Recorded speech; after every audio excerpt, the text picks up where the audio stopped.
بسم اللہ الرحمن الرحیم نحمده ونصلی ونسلم علی رسوله الکریم اما بعد فاعوذ باللہ من الشیطان الرجیم بسم اللہ الرحمن الرحیم الحمد للہ الذی انزل علی عبده الكتاب ولم يجعل له عوجا قیما لینذر بأسا شدیدا من لدنه ويبشر المؤمنين الذين يعملون الصالحات أن لهم أجرا حسنا ماكثين فيه أبدا وينذر الذين قالوا اتخذ الله ولدا ما لهم به من علم ولا لآبائهم كبرت كلمة تخرج من أفواههم إن يقولون إلا كذبا صدق الله مولانا العظيم رب اشرح لي صدري ويسر لي أمري واحلل عقدة من لساني يفقهوا قولي اللهم صل على محمد وعلى آل محمد كما صليت على إبراهيم وعلى آل إبراهيم إنك حميد مجيد اللهم بارك على محمد وعلى آل محمد كما باركت على إبراهيم وعلى آل إبراهيم إنك حميد مجيد۔ سورۃ الکہف کی تفسیر کا سلسلہ چل رہا تھا۔ آج کی اس نشست میں سورۃ الکہف کی ابتدائی آیات کی تفسیر سے پہلے ایک اہم اور ضروری مضمون عرض کرنا ہے، اور یہ مضمون حقیقت میں گزشتہ سبق سے متعلق تھا، لیکن وقت کی قلت کی وجہ سے گزشتہ اتوار کو بیان نہ ہو سکا، تو آج کی نشست میں اس مضمون کو ہمیں ذکر کرنا ہے، اور وہ مضمون یہ ہے کہ فتنہ دجال کے نمایاں خد و خال، جو دجالی فتنہ ہوگا اور دجال اکبر جب ظاہر ہوگا تو اس کے ظہور سے پہلے کائنات میں جو اس کے ظہور کی اور اس کے خروج کی جو نشانیاں پائی جائیں گی، اس دجال کے خروج کی جو نشانیاں پہلے پائی جائیں گی، ان نشانیوں سے متعلقہ کچھ ابحاث عرض کرنی ہے، اور پھر رسول اکرم صلی اللہ تعالی علیہ وسلم کی احادیث مبارکہ میں جو اس کے کرشمے اور غیر معمولی طاقتیں اور صلاحیتیں اور اسی طرح سے اس کے حیلے جو بتائے گئے، ان حیلوں سے متعلق چند گزارشات ذہن نشین فرما لیں۔ چنانچہ رسول اللہ صلی اللہ تعالی علیہ وسلم نے اس دجال کی رفتار کو ذکر کرتے ہوئے ارشاد فرمایا، کالغیث استدبرتہ الریح، کہ اس کی رفتار اس تیز بادل کی سی ہوگی کہ جسے ہوا کھینچ کر لے کے جا رہی ہو، کہ ایک بادل کی مانند، اور اس بادل کو ہوا کھینچ کر تیزی کے ساتھ دائیں بائیں منتقل کر رہی ہو، اس طرح سے اس کی تیز رفتار ہو۔ اور یہ گویا کہ اشارہ اس بات کی طرف ہے، اور اسی میں پھر آپ نے ارشاد فرمایا کہ اس تیز رفتاری کا گویا کہ نتیجہ یہ ہوگا کہ 40 دنوں کے اندر وہ پوری دنیا کے اندر پھر جائے گا، اور ہر علاقے کے گاؤں میں وہ پہنچے گا۔ ظاہر ہے وہ ہر علاقہ وہ صرف شہروں اور ملکوں میں نہیں بلکہ بر اعظموں میں، ایشیا کتنا بڑا بر اعظم، افریقہ کتنا بڑا بر اعظم، پھر یورپ کتنا بڑا بر اعظم، تو تمام کے تمام بر اعظموں کے ایک ایک علاقے اور ایک ایک گاؤں تک وہ پہنچے گا۔ اور ظاہر سی بات ہے کہ یہ جو تیز رفتاری ہوگی، آج کے زمانے سے تیز رفتار سواریاں جو وجود میں آ چکی ہیں، جہاز جیسی تیز رفتار سواری، اور نہ جانے آگے چل کے اس سے بھی تیز رفتار کس قسم کی سواریاں آئیں گی۔ تو جو جس طرح سے گویا کہ حالات آئندہ آ رہے ہیں اور جدید چیزیں وجود میں آ رہی ہیں اور ٹیکنالوجی جو وجود میں آ رہی ہے، اس حساب سے وہ وقت قریب سے قریب تر ہوتا چلا جا رہا ہے۔ پیارے پیغمبر صلی اللہ تعالیٰ علیہ وسلم کے ان مبارک ارشادات اور ان مبارک باتوں کو آج سے 400-600 سال پہلے سمجھنا قدر مشکل تھا، اور آج تو بالکل مشاہدے نظر آ رہے ہیں اس قسم کی چیزوں کے، تو اس سے یہ معلوم ہوا کہ اس کے فتنہ عظمیٰ کا اور بڑا جو فتنہ برپا ہونے والا ہے اس کا وقت بھی قریب آیا ہے۔ پھر ارشاد فرمایا رسول اللہ صلی اللہ علیہ وسلم نے، کنز العمال کی روایت ہے، ینادی بصوتہ، کہ وہ اپنی آواز ایسی لگائے گا، یسمع ما بین الخالفقین، کہ مشرق اور مغرب کے بیچ میں ساری مخلوق اس کی آواز کو سنے گی۔ تو کیا آج ایسے آلات ایجاد نہیں ہیں کہ ایک جگہ سے کوئی آواز دیتا ہے تو وہ مشرق اور مغرب اور شمال اور جنوب اور پوری دنیا میں اس کی آواز گم جاتی ہے، پھر جاتی ہے۔ پھر آپ نے فرمایا سواری کے متعلق، جو آپ نے ارشاد فرمایا کہ اس کی سواری ایسی ہوگی کہ جہاں یعنی ایک قدم جو وہ رکھے گی وہ ایک دن اور ایک رات کی مسافت ہوگی، اور ظاہر ہے وہ سواری آج کل کی جدید سواریوں کے حساب سے، یہ سب الفاظ مبارکہ جو احادیث میں آئے ہیں یہ استعارات استعمال ہوئے، اور وہاں تو اس کے حمار کا لفظ ہے، یعنی گدھے کا لفظ ہے، اس کی سواری گدھا، لیکن ضروری نہیں ہے کہ وہ گدھا ہی ہو۔ گدھا کہہ کر سواری مراد لی گئی ہے، کوئی بھی سواری جو بھی اس کی سواری ہوگی۔ اور اسی طرح سے علاج معالجے کے ایسے نئے طریقوں کا وجود آئے گا کہ آپ علیہ السلام نے ارشاد فرمایا کہ وہ مادرزاد اندھوں کو اور کوڑ کے بیمار کو بھی درست کرنے کی صلاحیت رکھے گا۔ مادرزاد اندھے کی آنکھوں پر ہاتھ پھیرے گا، وہ ٹھیک ہو جائے گا، کوڑ کے بیمار کو وہ ٹھیک کرنے کی صلاحیت رکھے گا۔ یعنی اس طرح سے اللہ تبارک و تعالیٰ کی جانب سے اس کو اس قسم کی صلاحیتیں ملی ہوئی ہوں گی، اور پروردگار پر اور اسی طرح سے پیداوار پر، زمینی پیداوار پر اسے اس طرح سے دسترس اور قابو حاصل ہوگا کہ سخرت لہ الانہار و ثمارها، کہ زمین کی ساری نہریں اور پانی اور زمین کے پھل یعنی سیرابی کے جتنے ذرائع ہیں وہ سارے کے سارے اس کے قبضے میں ہو جائیں گے۔ تو یقیناً آپ جانتے ہیں کہ آج کل کے جو ذرائع ہیں، مونسون کی ہواؤں پر قبضہ اور ایسی ٹیکنالوجی کا ایجاد ہو جانا کہ جو اپنی مرضی سے جب چاہیں موسم کو بدل دے، بارش برسانے کی ٹیکنالوجیاں، تو اس قسم کی چیزوں کا یہ ایجاد ہونا، یہ عین ان نشانیوں کی طرف اشارہ ہے جو رسول اللہ صلی اللہ علیہ وسلم نے بتلائی۔ اور یہاں تک ارشاد فرمایا یأمر السماء، کہ وہ آسمان کو حکم دے گا وہ برسنا شروع کر دے گا۔ اور اس حکم سے مراد کیا چیز ہے؟ یہی اختیار ہے، یہی اقتدار ہے۔ اور زمین کو وہ حکم دے گا تو زمین غلہ دینا شروع کر دے گی۔ تو یہ غلہ دینے سے مراد یعنی زمین کی پیداواریں قابو میں آ جائیں گی، اس کی کنٹرول میں آ جائیں گی۔ اور اسی طرح سے ارشاد فرمایا کہ زندہ کرنے کا ایک ہیلہ کرے گا، اور وہ زندہ کرنے کا ہیلہ اور وہ کرشمہ اس طرح سے کہ شیطانی طاقتیں اور شیطانی روحیں اس کے ساتھ ہوں گی، اور وہ شیطانی طاقتیں ظاہر ہو کر ایک شیطانی طاقت، ایک شیطان اس کے ساتھ ظاہر ہو کر کہے گا کہ میں تمہیں رب مانتا ہوں اگر تو میرے باپ کو اور میری ماں کو زندہ کرتا۔ تو یہ خود شیطانی طاقت اس کے ساتھ ہوگی جو یہ کہے گی۔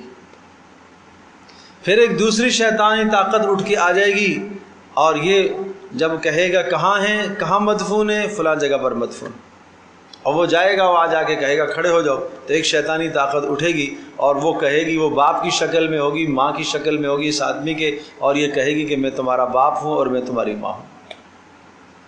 اس قسم کے ہیلے کرے گا اور اس قسم کے فتنوں کو لے کر آئے گا۔ تو ایسی شیطانی طاقتیں اس کے ساتھ ہو جائیں گی۔ اور یہ جو حدیث میں آتا ہے مکتوب بین عینیہ، کہ اس کے پیشانی پر، ماتھے پر کافارہ لکھا ہوا ہوگا، کافر لکھا ہوا ہوگا۔ حضرت مولانا مناظر احسن گیلانی رحمۃ اللہ علیہ ارشاد فرماتے ہیں کہ اس سے مراد یہ ہے کہ اس کے اوپر کفریہ چھاپ لگی ہوگی۔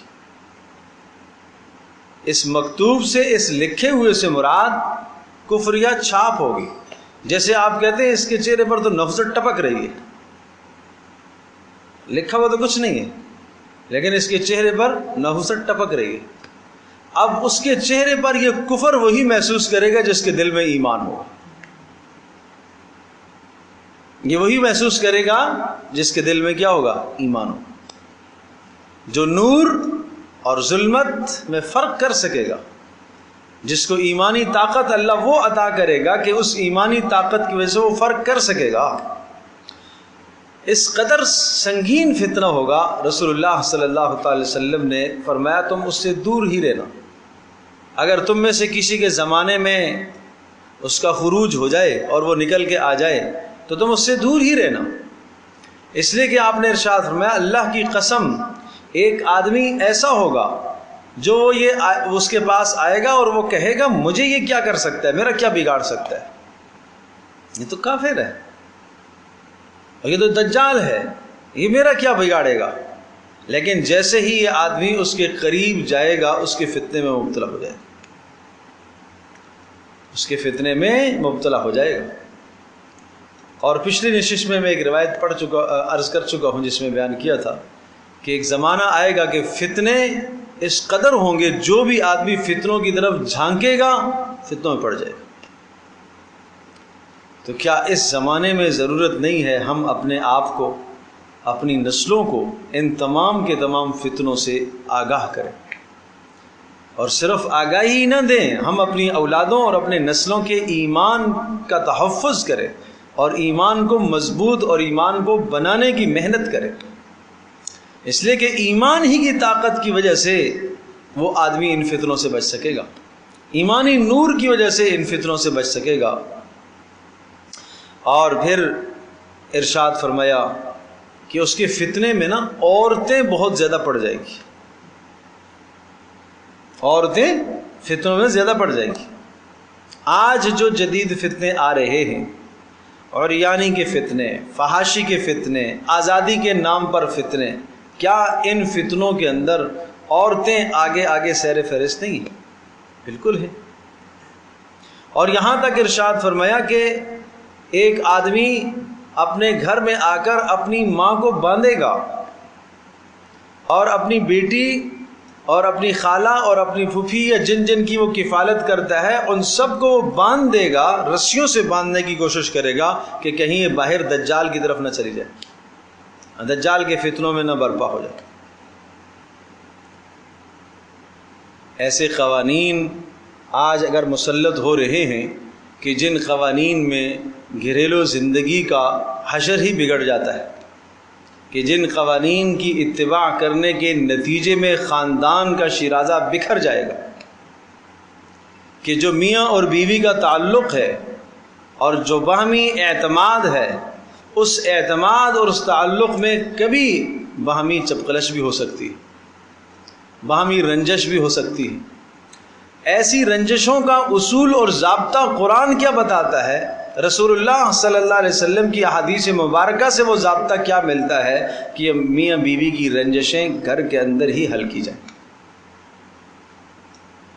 وہ میاں بیوی خود حل کرنے کی کوشش کرے، اور اگر بات یہاں پر نہ بنے تو پھر زیادہ سے زیادہ یہ ہو جائے کہ ایک آدمی مرد کے خاندان کا ہو جائے، ایک آدمی عورت کے خاندان کا ہو جائے، اور ان دونوں کو بھی بٹھائے اور یہ دونوں بھی بیٹھیں اور باتیں سنیں ان کی، مرد کے ذہن میں عورت کے متعلق کیا اعتراضات ہیں، عورت کے ذہن میں مرد سے متعلقہ کیا باتیں ہیں، ان باتوں کو سنیں اور سن کر کوئی حل نکالیں.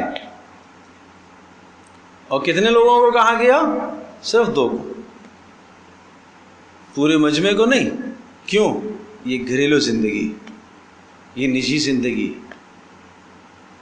اس نجی زندگی کو حتی الامکان کورٹ کچہری میں نہ کھینچا جائے. ہاں کہیں ظلم اور زیادتی آ گئی تو ایک علیحدہ بات ہے. پھر اگر یہ 2 آدمی باہمی بیٹھ کر یہ فیصلہ دیتے ہیں کہ نہیں بھائی ان کا نباہ نہیں ہو سکتا، ہم نے ہر اعتبار سے دیکھا ہے، اسے بھی قائل کرنے کی کوشش کی، اسے بھی قائل کرنے کی کوشش کی، لیکن دونوں آپس میں رہنے کو تیار نہیں ہیں، تو قرآن صاف صاف فیصلہ یہ دیتا ہے کہ دونوں کے درمیان میں جدائی کر دیں، تاکہ اس کی زندگی بھی تلخ نہ ہو، اس کی زندگی بھی تلخ نہ ہو.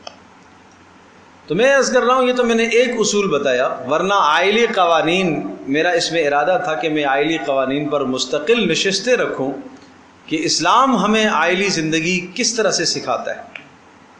میاں بیوی کی زندگی سب سے زیادہ جو قرآن مجید میں معاشرتی زندگی میں سے جس پہلو پر زور دیا گیا ہے وہ آئلی زندگی. معاشرتی زندگی میں سے سب سے زیادہ جس پر بات کی گئی ہے قرآن میں وہ آئلی زندگی. ایک آدمی کا رویہ اپنی بیوی کے ساتھ کیا ہے، بیوی کا شوہر کے ساتھ کیا ہے، کیونکہ یہ عائلی زندگی، یہ جو خاندان ہے، یہ جن 2 اجنبیوں کو نکاح کے ذریعے سے جوڑ دیا گیا ہے، ان 2 کے ذریعے سے یہ خاندان وجود میں آنے والا ہے. تو یہ تو 2 خاندان کی اکائی ہیں. اگر یہاں ہی سے خرابی ہے تو آگے خاندان کیسے پروان چڑھے گا؟ تو بہرحال میں یہ عرض کر رہا تھا کہ آج یقیناً اس بات کی ضرورت ہے کہ ہم اپنے گھروں کے اندر محنت کریں. ہماری مائیں، ہماری بہنیں، ہماری بچیاں، وہ جو نئی روشنی اس وقت روشنی کے نام پر، وہ کیا روشنی ہے جو یورپ کی طرف سے مسلط کی جا رہی ہے، مغربی طاقتوں کی طرف سے ہمارے اوپر جو خاندانی نظام مسلط کیا جا رہا ہے، اور اس میں اگر ہماری عورتیں پیش ہونا چاہتی ہیں، آگے بڑھنا چاہتی ہیں، اور اس کو وہ گلے لگانا چاہتی ہیں، قبول کرنا چاہتی ہیں، تو یقیناً یہ بات نہیں آئے گی کہ آدمی کو پھر باندھ کر رکھنے کی ضرورت ہے. محنت کی ضرورت ہے، محنت کی ضرورت ہے کہ یہ خاندانی شرازہ نہ بکھرے. بچیوں کی تربیت کی ضرورت ہے، بہنوں کی تربیت کی بڑی ضرورت ہے. آج سے 20 سال پہلے، 30 سال پہلے جو عفت اور پاک دامنی کا وجود تھا، آج اس میں کس قدر فقدان ہو گیا. آج سے 30 سال پہلے، 20 سال پہلے، 15 سال پہلے جو ماں باپ کے ادب اور آداب تھے، آج اس میں کس قدر انحطاط اور کمزوری آ گئی. اور ہر آئے دن انحطاط آتا چلا جا رہا ہے، کمزوری آتی چلی جا رہی ہے. اور بالآخر نتیجہ وہی ہوگا جو وہاں ہوگا کہ ایک آدمی اپنا نسب تلاش کرنے کے لیے پریشان ہوگا کہ میں اپنے آپ کو کس کی طرف منسوب کروں. الامان والحفیظ، یہ سب یہ دجالی فتنے ہیں. تو بہرحال ان فتنوں سے اپنے آپ کو بچانے کی ضرورت ہے. علامہ ابن حزم رحمۃ اللہ علیہ نے اس بات کو بھی، مناظر احسن گیلانی رحمۃ اللہ علیہ نے اپنی کتاب میں لکھا ہے کہ علامہ ابن حزم رحمۃ اللہ علیہ ارشاد فرماتے ہیں کہ اس دجال کو علم الحیل دیا جائے گا. علم الحیل وہ کیا چیز ہے؟ میکانکی طریقے ایسے اس کو دیے جائیں گے کہ ان طریقوں کے ذریعے سے لوگوں کو ورغلائے گا اور گمراہ کرے گا، اور ایسی ایسی ایجادات سامنے لے کر آئے گا، ایسی ایسی چیزیں لے کر آئے گا کہ جو عام لوگوں کی دسترس سے دور ہوں گی. تو اللہ تبارک و تعالیٰ اس کے فتنے سے ہم سب کی حفاظت فرمائے، اور ہم سب کو اللہ تبارک و تعالیٰ سے پناہ بھی مانگتے رہنا چاہیے. کیا آپ نے یہ دعا سنی ہے؟ رسول اللہ صلی اللہ علیہ وسلم کی دعاؤں میں حضرت عائشہ رضی اللہ تعالیٰ عنہا ارشاد فرماتی ہیں بہت کم ایسا ہوا کہ آپ نے نمازوں کے بعد اس دعا کو اپنی دعا کا حصہ نہ بنایا ہو. بہت کم ایسا ہو. اللہم انی اعوذ بک من فتنۃ القبر، اے اللہ قبر کے فتنے سے بچانا، اور اسی طرح سے محشر کے فتنے سے بچانا، فتنۃ المحیا زندوں کے فتنوں سے، اور فتنۃ الممات مردوں کے فتنوں سے، فتنۃ النساء عورتوں کے فتنوں سے، وہ فتنۃ المسیح الدجال اور دجال کے فتنے سے اللہ بچانا. پیارے پیغمبر صلی اللہ تعالیٰ علیہ وسلم بھی دعا مانگ رہے، اور یہ امت کو بڑا سبق ہے کہ ہمیں بھی اپنی دعاؤں میں اس دعا کو شامل کرنا چاہیے اور اللہ سے حفاظت مانگنی چاہیے، اور وہ ٹھوس قوانین اور احکام جو قرآن و سنت کے ہیں وہ ہمیں سیکھنے چاہیے اور وہ ہمیں حاصل کرنے چاہیے، اور وہ قرآنی نور ہمیں حاصل ہونا چاہیے جس کی بدولت ہم اس کے فتنوں سے بچ سکیں۔ اور میں عرض کر رہا ہوں کہ اس کی آمد سے پہلے بے شمار اس کے فتنے پہلے سے ظاہر ہو چکے ہوں گے۔ جس طرح سے رات آتی ہے تو رات کی تاریکی چھانے سے پہلے آثار رات کے نمودار ہونا شروع ہو جاتے ہیں، بالکل اسی طرح سے اس کی آمد سے پہلے بے شمار فتنوں کا عروج ہو چکا ہوگا۔ ہاں، جب ان چیزوں کی انتہا ہو چکی ہوگی تو پھر اس کے بعد اس کا خروج ہوگا۔ اب سورۃ الکہف کی جن آیات میں اشارہ اس فتنے کی طرف ہے وہ بھی میں اشارہ کرتا رہوں گا، اور سورۃ الکہف میں بنیادی طور پر تو اصحاب کہف کا ایک واقعہ آتا ہے، اور پھر دو مثالیں اللہ پاک نے ذکر فرمائیں۔ ایک وَاضْرِبْ لَهُمْ مَثَلَ الرَّجُلَيْنِ، دو آدمیوں کی ایک مثال، ایک مالدار ایک غریب آدمی، اور اس کے بعد وَاضْرِبْ لَهُمْ مَثَلَ الْحَيَاةِ الدُّنْيَا، دنیا کی زندگی کی ایک مثال ہے، اور اس کے بعد حضرت آدم علیہ السلام اور شیطان کا قصہ، اور پھر حضرت موسیٰ علیہ السلام حضرت خضر علیہ السلام، ان دونوں بزرگوں کا قصہ ایک آتا ہے، اور پھر اس کے بعد ذوالقرنین کا واقعہ آتا ہے، اور ذوالقرنین کے واقعے کے بعد پھر پوری سورت کے مضامین کے خلاصے کو ذکر کرتے ہوئے اس طرح سے سورت کا اختتام ہو جاتا ہے۔ تو دیکھنے میں پڑھنے میں تو یہی چیزیں آپ کو جو میں نے بتا دی ہیں کہ اصحاب کہف کا قصہ آئے گا، دو باغ والوں کی مثال آئے گی، اور اسی یعنی ایک مالدار آدمی ایک غریب آدمی، اور اسی طرح سے ایک دنیا کی مثال، اور آدم علیہ السلام اور شیطان کا قصہ، موسیٰ علیہ السلام خضر علیہ السلام کا قصہ، اور ذوالقرنین کا واقعہ۔ تو یہ کوئی کل 6 مضامین اس میں ہیں، لیکن ان 6 مضامین کے اندر کیا کیا باریکیاں اور گہرائیاں ہیں وہ ہمیں سمجھنے کی ضرورت ہے۔ تو آئیے ہم دیکھتے ہیں آغاز سے ہی۔ بسم اللہ الرحمن الرحیم، الحمد للہ الذی انزل علی عبدہ الکتاب ولم یجعل لہ عوجا۔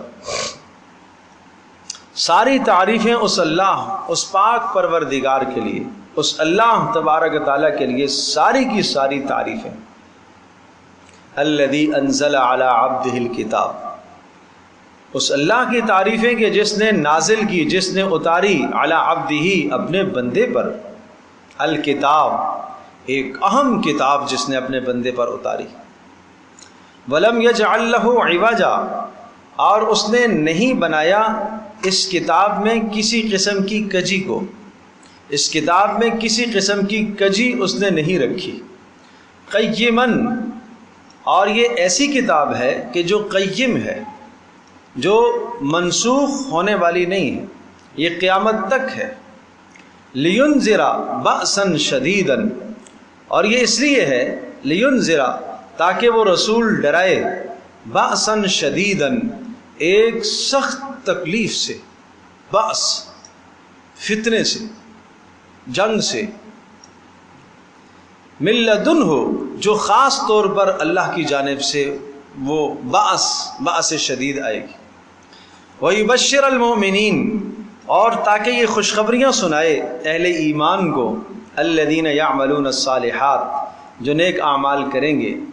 کیا خوشخبریاں سنائے؟ أَنَّ لَهُمْ أَجْرًا حَسَنًا، ان کے لیے بہت بڑا اجر ہے۔ مَاكِثِينَ فِيهِ أَبَدًا، اور اس اجر میں وہ ہمیشہ ہمیشہ رہیں گے۔ وَيُنذِرَ الَّذِينَ قَالُوا اتَّخَذَ اللَّهُ وَلَدًا، اور تاکہ یہ نبی ڈرائے ان لوگوں کو جنہوں نے یوں کہہ رکھا ہے، نظریہ بنا رکھا ہے، اتخذ اللہ ولدا، کہ اللہ تبارک تعالیٰ نے اپنی اولاد بنا لی۔ اب میں تشریح کرتا ہوں، غور فرمائیے۔ پہلی آیت میں پہلا لفظ ہے الحمدللہ، ساری تعریفیں اس اللہ کے لیے۔ اللہ کے لیے تعریفیں کیوں ہیں؟ اللہ تبارک تعالیٰ کے لیے تعریفیں، جیسے سورہ فاتحہ شروع ہوتی ہے نا، الحمدللہ رب العالمین، ساری تعریفیں اس اللہ کے لیے ہیں، اس لیے کہ وہ سارے جہانوں کا پالنے والا ہے، وہ بڑا مہربان نہایت رحم والا ہے۔ مالک یوم الدین، وہ قیامت کے دن کا مالک ہے۔ تو اتنے بڑے بڑے احسان، رب، رحمان، رحیم، مالک یوم الدین، اتنے بڑے بڑے احسان ہیں، لہٰذا ان احسانات کا تقاضا یہ ہے کہ ساری تعریفیں اسی کے لیے ہونی چاہیے۔ اس کے بعد سورۃ الانعام بھی اسی لفظ سے شروع ہوتی ہے، الحمد للہ الذی خلق السماوات والارض وجعل الظلمات والنور۔ ساری تعریفیں اس اللہ کے لیے، الذی خلق السماوات، جس نے آسمانوں کو بنایا، چھت بنائی آپ کے لیے، خلق السماوات والارض، اور زمین کو جس نے بچھونا بنایا، آسمان بھی تمہارے کام میں لگایا، زمین بھی تمہارے کام میں لگا دی۔ اور ایک بڑی اہم بات یہاں نقطہ ذہن نشین فرمائی، پیارے پیغمبر صلی اللہ تعالی علیہ وسلم کی بعثت سے پہلے یہ انسان کائنات سے بڑا مرعوب تھا، ڈرتا تھا۔ کہیں آسمان کی بلندی دیکھتا تو آسمان کے سامنے سجدہ کرنا شروع کر دیتا، کہیں زمین میں پہاڑوں کو دیکھتا، بلند پہاڑوں کو، تو پہاڑوں کے سامنے سجدہ ریز ہو جاتا، کہیں کوئی خوبصورت نظارہ دیکھتا زمین کا، دھرتی کا، تو اس خوبصورتی کے سامنے جھک جاتا، کہیں کوئی پتھر دیکھتا تو اس کے سامنے جھک جاتا، کسی بیابان اور وادی اور جنگل سے گزرتا تو اس کو جنات سے ڈر لگنے لگتا تو اس کے سامنے ہاتھ باندھ کے کھڑے ہو جاتا، ہر شے سے ڈر رہا تھا۔ اس انسان کو اپنی زندگی کا مقصد ہی نہیں پتا تھا، اور نہ ہی اپنے آپ کو پہچانتا تھا کہ میں کیا ہوں۔ پیارے پیغمبر صلی اللہ علیہ وسلم پر جو پہلی وحی آئی، اقرأ بسم ربک الذی خلق خلق الانسان من علق اقرأ وربک الاکرم الذی علم بالقلم علم الانسان ما لم یعلم، اس وحی میں اس انسان کو اپنی ذات کا تعارف کرایا گیا، اس کو سمجھایا گیا تو کیا ہے۔ جب اسے یہ بات باور کرا دی گئی کہ اس کائنات کا اصل روح رواں اصل تو ہے، یہ آسمان، یہ زمین، یہ سورج، یہ چاند، یہ ستارے، جس سورج کی تو تابناکی کو جب دیکھتا ہے اور اس کے دہتے ہوئے انگارے کو جب تو دیکھتا ہے تو پریشان ہو کے اس کے سامنے سجدہ کرتا ہے، حقیقت میں یہ تیری خدمت میں ہے۔ اور جس چاند کے چاندنے کو تو دیکھ کر متاثر ہو جاتا ہے اور تو اس کے سامنے سجدہ کرنے لگتا ہے، یہ غلط کر رہا ہے، حقیقت یہ ہے کہ یہ تیری خدمت کے لیے ہے، اور یہ آسمان اور یہ زمین اور یہ پہاڑ اور یہ سب کچھ تیری خدمت کے لیے ہے۔ تو اس کو پتہ چلا کہ یہ تو ساری کی ساری مخلوق میری خدمت کے لیے ہے۔ پھر اس انسان نے کائنات میں تحقیقات کرنا شروع کر دی، پھر یہ ستاروں اور سیاروں کی تحقیقات کرنے لگا، پھر زمین کی تہوں میں پہنچا، پھر سمندروں کی تہوں کے اندر پہنچا۔ جب اسے پتہ چلا کہ نہیں، یہ سب کچھ مجھ سے چھوٹا ہے، میں سب سے بڑا ہوں، یہ پیارے پیغمبر صلی اللہ تعالی علیہ وسلم کی تعلیم ہے، یہ تعلیم ہے۔ تو میں نے عرض کیا کہ سورۃ الانعام شروع کس سے ہوتی ہے؟ الحمد للہ الذی خلق السماوات والارض، ساری تعریفیں اس اللہ کے لیے۔ کیوں تعریفیں کر رہا ہوں؟ اس لیے خلق السماوات والارض، اس نے آسمانوں اور زمینوں کو بنایا انسان کی خدمت کے لیے، اور آسمانوں میں بے شمار مخلوق انسان کی خدمت کے لیے، زمینوں میں مخلوق انسان کی خدمت کے لیے۔ اس کے بعد تیسری سورت، سورۃ الکہف، الحمد کے لفظ سے شروع ہو رہی ہے۔ یہاں پر الحمد للہ الذی، ساری تعریفیں اس اللہ کے لیے ہیں۔ کیوں ہیں اس اللہ کے لیے؟ انزل علی عبدہ الکتاب، اس نے اپنے بندے کو کتاب عطا فرمائی۔ نہیں سمجھے بات؟ پھر سورہ فاتحہ میں جاتے ہیں، ساری تعریفیں اس اللہ کے لیے۔ کیوں؟ وہ رب العالمین ہے۔ کیوں؟ وہ بڑا مہربان ہے۔ کیوں؟ نہایت رحم کرنے والا ہے۔ کیوں؟ مالک یوم الدین ہے۔ سورہ نام میں ساری تعریفیں اس اللہ کے لیے۔ کیوں؟ اس نے آسمانوں کو بنایا ہے، اس نے زمینوں کو بنایا ہے۔ وجعل الظلمات والنور، اس نے اندھیرے پیدا کیے ہیں، اس نے روشنیاں پیدا کی ہیں۔ اس لیے روشنیاں اور اندھیرے دونوں نعمت ہے، اس لیے کہ اگر اندھیرا نہ ہو تو روشنی کی قدر و منزلت کیسے پہچانو گے؟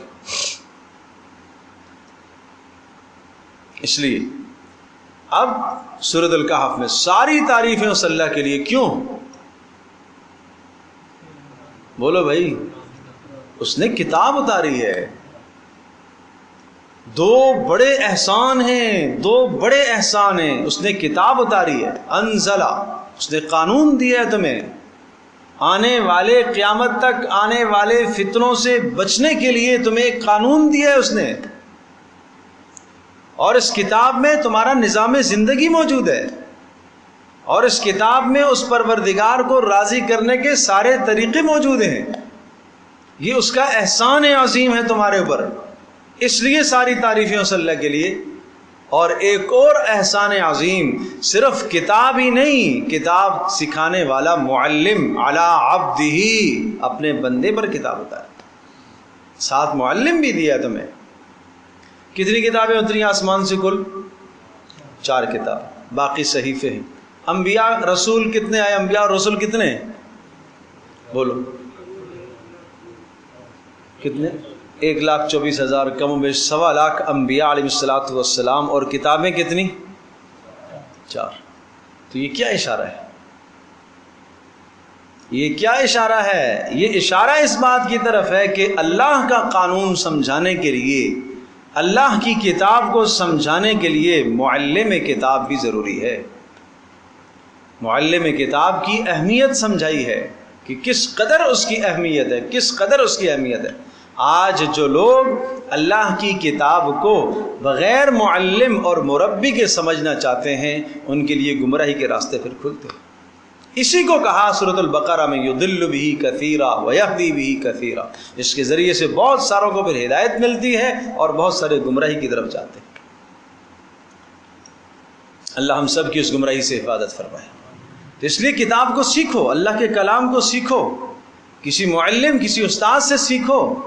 پیارے پیغمبر صلی اللہ علیہ وسلم کے صحابہ رضی اللہ عنہم اجمعین اسی زبان کے لوگ تھے، عربی زبان والے تھے، اور فصاحت اور بلاغت کے ماہر لوگ تھے.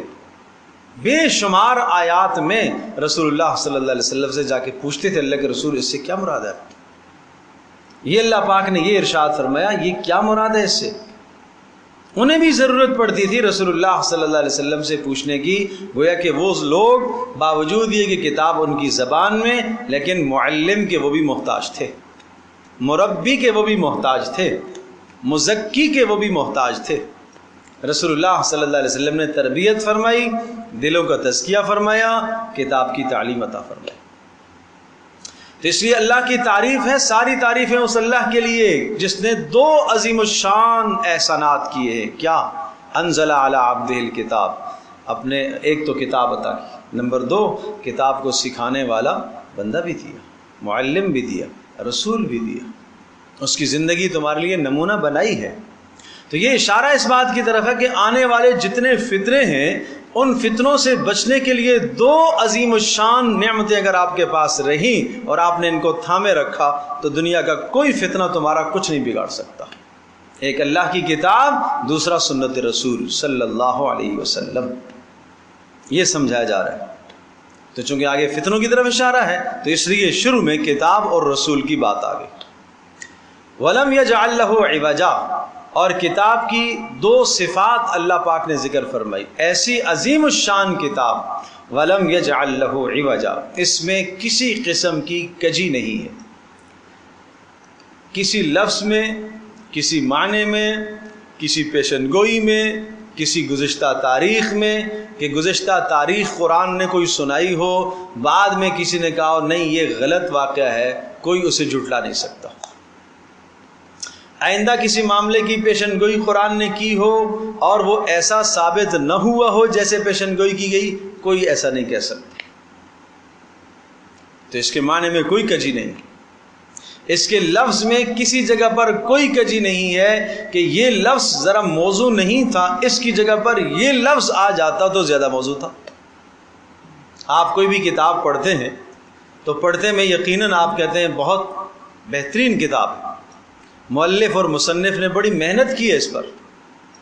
ایک جگہ مجھے البتہ آپ نشان لگا دیتے ہیں، یہ یہاں اگر یہ لفظ ہو جاتا تو یہ زیادہ اچھا.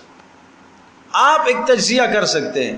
قرآن مقدس وہ عظیم الشان کتاب ہے جس کے متعلق کوئی شخص یہ تجزیہ نہیں کر سکتا کہ اس کی جگہ پر یہ لفظ ہوتا تو زیادہ اچھا تھا. یہ صورت یوں ہوتی تو زیادہ اچھی تھی. میں یہاں تک کہوں گا کوئی یہ تجزیہ نہیں کر سکتا کہ اس صورت سے پہلے فلاں صورت ہوتی اور اس کے بعد فلاں ہوتی تو زیادہ اچھا تھا. یہ جس طرح سے ہے اس ترتیب کے ساتھ یہی سب سے اعلیٰ ترتیب, یہی سب سے بہترین ترتیب. یہ ہے, اس میں کسی قسم کی کوئی کجی نہیں, کوئی ٹیڑھا پن نہیں, کسی جگہ پر کوئی اس کو چیلنج نہیں کر سکتا. یہ سب کو چیلنج دیتا ہے کہ لاؤ اس کی مثال, کوئی اس کو چیلنج نہیں کر سکتا. یہ ہے وَلَمْ يَجْعَلْ لَهُ عِوَجًا, اس اللہ نے اس میں کوئی کجی نہیں رکھی. نمبر 2, ٹھیک ہے کجی نہیں ہے, مضامین بڑے اچھے ہیں, گزشتہ واقعات کی تاریخ جو بتاتا ہے من و عن درست بتاتا ہے, آئندہ حالات کی پیشن گوئی بھی درست کرتا ہے, اور اسی طرح سے کسی لفظ میں کوئی کجی نہیں ہے, کسی معنی میں کوئی کجی نہیں ہے. لیکن یہ احتمال ہے پتہ نہیں یہ کب تک یہ نظام چلے گا. قیمن کہہ کر بتا دیا, نہیں یہ قانون قیامت تک چلے گا, اس کو منسوخ نہیں کیا جائے گا. ایک آدمی سوچتا ہے ٹھیک ہے میں یہ نظام زندگی اس پر عمل کرتا ہوں, میں اس کے مطابق اپنی زندگی گزارتا ہوں, میں یہ نظام اپنی زندگی پر لاگو کرتا ہوں, لیکن کیا پتہ کل بدل جائے تو پھر کیا ہوگا؟ پھر مجھے 2 4 6 نظام اور بھی سیکھنے چاہیے. اگر یہ بدل گیا تو پھر میں اس پہ آ جاؤں گا. نہیں, قیمن, قیم قیام سے ہے, قائم سے ہے, قیام قیوم اللہ کا وصف ہے, قیوم ساری کائنات کو قائم رکھنے والا. تو یہاں پر قیمن یہ ایسی عظیم الشان کتاب ہے کہ یہ قائم اور دائم رہنے والی اور محکم اور مضبوط ترین کتاب, منسوخ ہونے والی نہیں ہے. اس کے قوانین, اس کے ضابطے قیامت تک رہیں گے, اور قیامت تک یہ آپ کی ضروریات کو پورا کرے گی. یہ کتاب قیامت تک یہ کتاب آپ کی تمام ضروریات کو پورا کرے گی, اور آپ کے تمام مسائل کا حل قیامت تک اس کتاب کے اندر موجود ہے. کاش کہ کوئی سمجھ لے اس بات کو. آج زندگی کے ہر مسئلے کا حل, آج ہر پریشانی کا حل قرآن مجید کے اندر موجود ہے. اللہ تبارک تعالی انسان کو کس نے بنایا؟ اللہ نے بنایا. خالق فطرت اللہ ہے, سوچ اللہ نے دی ہے, کائنات کے اندر چیزیں اللہ نے رکھی ہیں, زمین میں خزانے اللہ نے رکھے ہیں. جب یہ سب کچھ اللہ نے کیا تو اللہ تبارک تعالیٰ تو یہ جانتا ہے کہ یہ انسان اپنی صلاحیتوں پر محنت کرتے کرتے کہاں تک جا سکتا ہے. وہ تو جانتا ہے کہ یہ ارتقاء ترقی کرتے کرتے کرتے کہاں تک جا سکتا ہے. تو ترقی کا جو آخری لمحہ ہے قیامت سے پہلے 2 4 6 دن پہلے تک کا جو لمحہ ہے ترقی کا, مثال کے طور پر اس وقت اگر کوئی قانون ہمیں ضرورت پڑتا ہے اس کا حل بھی قرآن میں موجود ہوگا. اس لیے کہ اللہ ذہنوں کو جانتا ہے, ارتقاء کو بھی جانتا ہے, اس نے قیامت تک آنے والے تمام مسائل کا حل اس میں رکھ دیا. بات سمجھ میں نہیں؟ تو یہ ہے قیما لینذر. ہاں قیما منسوخ ہونے والا نہیں, یہ قائم اور دائم رہے گا قیامت تک. تو ساری تعریفیں اس اللہ کے لیے جس نے 2 احسان عظیم عطا فرمائے. ایک کتاب اتاری جس میں قیامت تک آنے والی زندگی کے تمام قوانین اور ضابطے ہیں اور تمام فتنوں سے خلاصی کا حل ہے, اور دوسرا جس نے کتاب کے ساتھ اپنا عظیم الشان رسول بھی بھیجا. اور پھر مزید 2 باتیں کہ کتاب بھی ایسی وَلَمْ يَجْعَلْ لَهُ عِوَجًا, اس میں کوئی کجی نہیں ہے, اور کتاب بھی ایسی کہ جو منسوخ ہونے والی نہیں, قیامت تک چلنے والی کتاب. یا اللہ کیوں اتاری؟ وجہ, مقصد, غرض کیا ہے؟ لینذر بأسا شدیدا, یہ کتاب اس لیے اتاری ہے لینذر, تاکہ وہ رسول, جس رسول کو ہم نے اس کتاب کے ساتھ بھیجا ہے, لینذر تاکہ وہ رسول ڈرائے دھمکائے. کس چیز سے؟ بأسا شدیدا. باس کہتے ہیں تکلیف کو, لیکن وہ تکلیف ہوتی ہے کہ جب باہمی جنگیں ہوتی ہیں, لڑائیاں ہوتی ہیں, اختلافات برپا ہوتے ہیں, تو ان اختلافات اور جنگوں کے نتیجے میں جو تکالیف مسلط ہوتی ہیں، اس میں قحط سالی ہے، اس میں بد امنی ہے، اس میں نہ جانے اور کیا کیا تکالیف آتی ہیں جب ایک ملک دوسرے ملک کے ساتھ جنگ کرتا ہے یا ایک قبیلہ دوسرے کے ساتھ لڑائی کرتا ہے، تو اس لڑائی کے نتیجے میں جو آنے والی مصیبتیں ہیں، ان مصیبتوں کو کیا کہتے ہیں؟ بأس۔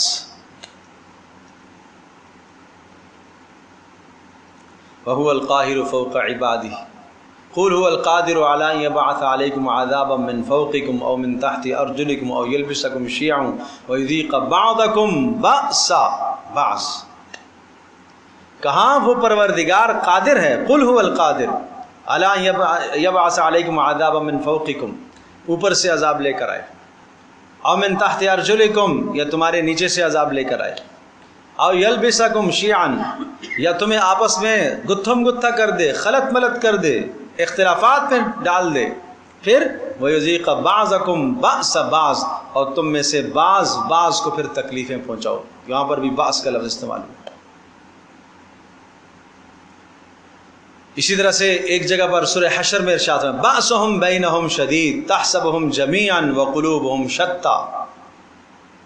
اے نبی، آپ سمجھتے ہیں کہ یہ کافر جو آپ کے خلاف ہیں یہ آپس میں متحد ہیں؟ نہیں،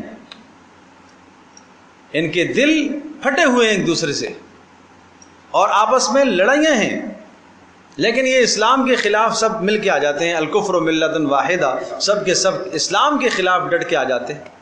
آپس میں بھی تو ان کے بأس ہیں اور اختلاف ہیں۔ تو بأس ایسی لڑائی کو کہا جاتا، ایسے فتنے کو کہا جاتا ہے کہ جو جنگ کے نتیجے میں مسلط کر دیا جائے، اور اس جنگ کے نتیجے میں جو ہونے والے حالات ہیں وہ حالات پیدا ہو جائیں، اس میں تنگ دستی، اس میں فقر و فاقے، اس میں مصائب، اس میں پریشانیاں، اس میں جناب میڈیکلی مسائل، یہ سب کے سب بأس میں آتا ہے۔ تو وہ جب دجالی فتنے آئیں گے اور آ رہے ہیں تو ان فتنوں کے اندر کیا بأس شدید کی کیفیت آج ہے کہ نہیں؟ دست و گریباں ہونا، آپس کی لڑائیاں، جنگیں، اختلافات، اور پھر اس کے ساتھ ساتھ کہا شدیداً، اور وہ باس بھی کیسی ہوگی؟ شدید، مزید اس کے اندر طاقت پیدا کر دی، شدت کے ساتھ ہوگی، اپنی طاقت کے ساتھ آئے گی۔ پھر کہا من لدن ہو، یہ من لدن ہو کہ یہ مسلط کر دی جائے گی اللہ کی جانب سے۔ دیکھیں، ایک چیز ہے کسبی، ایک ہے لدنی۔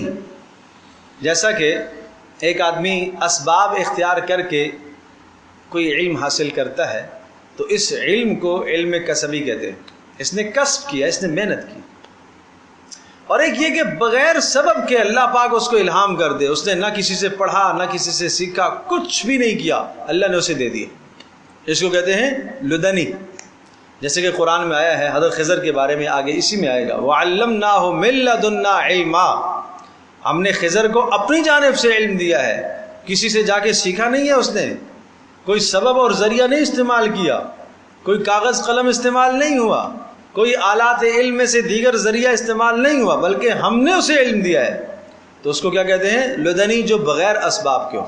تو یہ اشارہ اس بات کی طرف ہے کہ وہ فتنہ اس قدر عظیم ترین فتنہ ہوگا کہ وہ فتنہ اسباب سے ہٹ کر ہوگا، وہ من جانب اللہ مسلط ہوگا، اور اس نے آنا ہی آنا ہے، اور اس سے بچنے کے لیے آپ کو دفاع اپنا کرنا ہے۔ آپ چاہو کہ وہ فتنہ نہ آئے، ایسا نہیں ہو سکتا، وہ آئے گا، لیکن آپ کو بچنا ہے اس سے۔ اس لیے فرمایا باسن شدیدا من لدن۔ اچھا، یہ جو ڈراوا ہے، یہ جو دھمکی کی بات ہے، دھمکانا ہے، کن کو؟ یہ سب کے لیے نہیں ہے۔ اس فتنے کا رخ کس کی طرف ہوگا وہ آگے آ رہا ہے، لیکن اس فتنے سے محفوظ کون لوگ ہوں گے؟ وَيُبَشِّرَ الْمُؤْمِنِينَ الَّذِينَ يَعْمَلُونَ الصَّالِحَاتِ، اور اہل ایمان کو خوشخبری دیجئے جو نیک اعمال کرتے رہیں گے۔ یہاں دو لفظ ہیں، ایمان والے اور اعمال کرنے والے۔ تو پتہ چلا کہ ان فتنوں سے خلاصی کا راستہ ایمان ہے، اور صرف ایمان نہیں بلکہ عمل صالح ہے۔ وہی مثال میں عرض کر چکا ہوں کہ ایک آدمی کہے گا کہ میں تو مومن ہوں، مجھے کیسے ورغلائے گا، کیسے گمراہ کرے گا، لیکن بتایا کہ جیسے اس کے قریب میں جائے گا فتنے میں پڑ جائے گا۔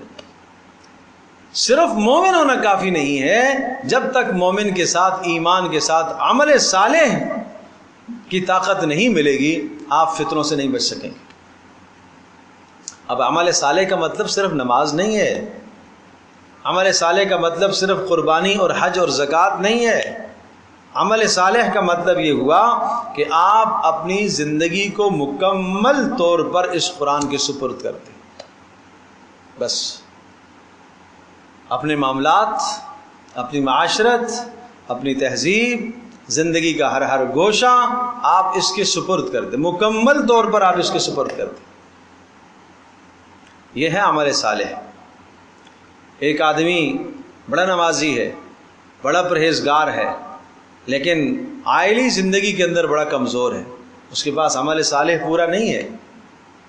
ایک آدمی بہت اچھا ہے لیکن سود کا لین دین کرتا ہے، عمل صالح میں مکمل نہیں ہے۔ یہ مکمل طور پر عمل صالح اس کی زندگی میں موجود ہو، اور جتنا طاقتور عمل صالح ہوگا اسی طرح سے، اور جتنا طاقتور عمل صالح ہوگا اتنا ایمان بھی مضبوط ہوتا چلا جائے گا، اس لیے کہ ایمان کی کیفیات بڑھتی ہیں عمل صالح سے۔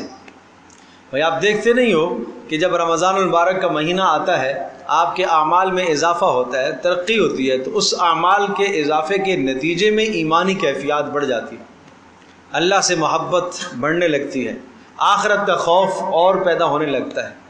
تو مطلب ہے کہ دل میں جو ایمانی کیفیات میں اضافہ ہوگا کس بنیاد پر ہوگا؟ عمل صالح کی بنیاد۔ جیسے جیسے یہ نیکی کرے گا، نیکی میں جس قدر اضافہ ہوتا چلا جائے گا، جس قدر اضافہ ہوتا چلا جائے گا اتنا یہ گناہوں سے پیچھے ہٹے گا، اور جب گناہوں سے جتنا پیچھے آئے گا تو یہ فتنوں سے اس کی خلاصی ہو پائے گی۔ تو یہ ہے وَيُبَشِّرَ الْمُؤْمِنِينَ، اور ایسے حالات میں بھی خوشخبریاں ہوں گی۔